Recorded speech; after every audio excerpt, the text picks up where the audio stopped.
dois te dire qu'il a été chaud le départ. Hein, et à mon avis, les 5 tours devraient être à la même température. À peine les a-t-on vu partir que d'ores et déjà, les voici arrivés avec toujours Guy Julien, Jérôme La Dépêche, Philippe Mabillet. On va attendre qu'ils reviennent devant nous pour refaire, voilà, le pointage, joli coup. Et derrière, eh bien, on est en train de se battre comme le diable.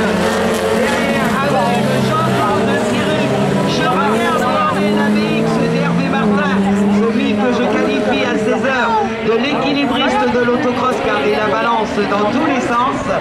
Assez joli, il est complètement à l'attaque sur Joël Voisin, le pilote morbihanais. Alors que devant, eh bien c'est la petite, si on peut appeler ça la petite 106 de Patrick Paulet, qui l'instant eh bien est juste dans l'échappatoire de la C2 de Jean-Paul Siruc. Devant, eh bien on continue à voir le même trio de tête, les trios pas très éloignés du reste des pilotes, puisque regardez tout de suite, à tomber les premiers qui sont véritablement, contrairement à la manche précédente, au tir très groupé. Il y a Guy Julien, le pilote de la Normandie, qui essaie de faire un écart justement Jérôme La Dépêche. Mais derrière, il y a Philippe Labouteux, Philippe Mabillet donne la réplique à tout le reste du peloton. Il a tout le reste du peloton dans son sillage. Et là, je lui dis un grand coup de chapeau, ce garçon que l'on n'avait pas revu sur les pistes depuis quelques plus de 2 ans, eh bien nous revient avec une très belle voiture et avec une forme absolument éblouissante. Joli coup aussi pour Patrick Paulet. Et derrière, eh bien, à la BX, je vous conseille de la regarder. Il est en train de chercher partout où il peut passer, où il peut remonter. Et il n'a pas choisi la solution de la facilité.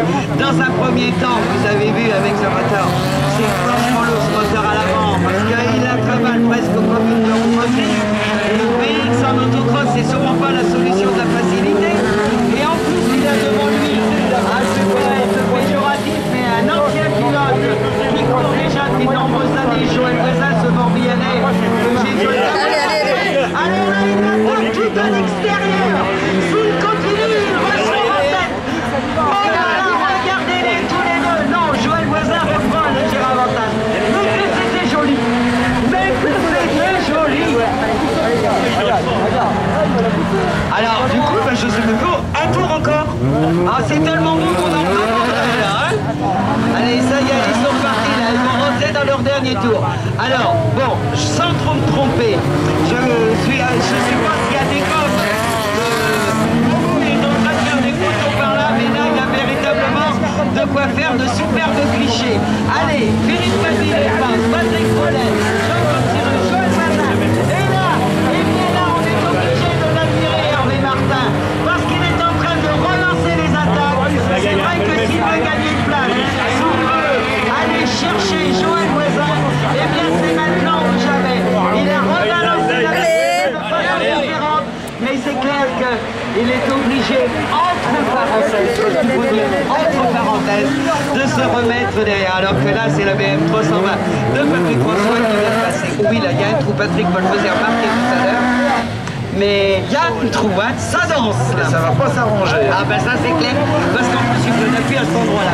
Allez, ça y est, Julien c'est dans la poche, le grand chelem. Jérôme La Dépêche prend la 2e place. La 3e, joli coup pour Philippe Mabillet, revient